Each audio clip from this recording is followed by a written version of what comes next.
RAS परीक्षा पर घोटालों का षड्यंत्र रचा गया। 50 लाख रुपए का घोटाला करके नेता ही फरार हो गया। पर अब सवाल यह है कि ये 50 लाख रुपए किसने दिए? राजस्थान की सियासत और प्रशासनिक गलियारों में एक बार फिर घोटाले का जहर फैल गया है। आरएएस परीक्षा स्थगन का आंदोलन जो युवाओं की उम्मीद था, अब एक काले षड्यंत्र की भेंट चढ़ गया है। इस आंदोलन के लिए 50 लाख रुपए का चंदा इकट्ठा हुआ, पर इन पैसों का घोटाला करके नेता ही फरार हो गया और इस घोटाले का कथित मास्टरमाइंड आंदोलन का एक बड़ा चेहरा अब फरार है। पर सवाल यह है कि ये 50 लाख रुपए किसने दिए और कहां गायब हुआ ये पैसा?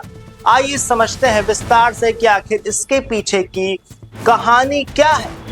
आरएएस अभ्यर्थी जो दिन रात सड़कों पर अपने हक के लिए सरकार से जंग लड़ रहे थे, अब अपने ही आंदोलन में छले गए। बताया जा रहा है कि आंदोलन को जिंदा रखने के लिए 50 लाख रुपए का चंदा इकट्ठा किया गया था, लेकिन अब उसमें 20 से 25 लाख रुपए गायब है। और चौंकाने वाली बात है कि इस घोटाले का कथित सरगना आंदोलन का एक प्रमुख नेता फरार है।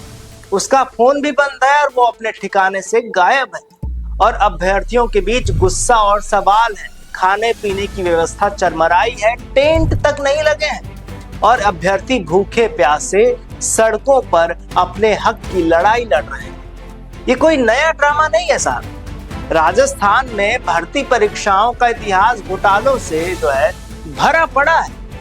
2021 में आरएएस परीक्षा में नंबर बढ़ाने के लिए 20 लाख रुपए का रिश्वत का मामला सामने आया था और अब आरएएस आंदोलन में 50 लाख रुपए का घोटाला भी हो गया। आरएएस अभ्यर्थी जो सरकार के खिलाफ लड़ रहे थे, अब अपने ही नेताओं की धोखेबाजी से टूट चुके हैं। एक अभ्यर्थी ने कहा कि हमने अपने जेब से चंदा दिया, लेकिन खाना तक नहीं मिला।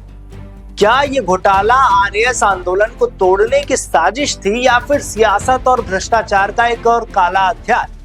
खैर, इस मुद्दे पर आपकी क्या राय में कमेंट बताइए। तब तक देखते रहिए राजस्थान वन।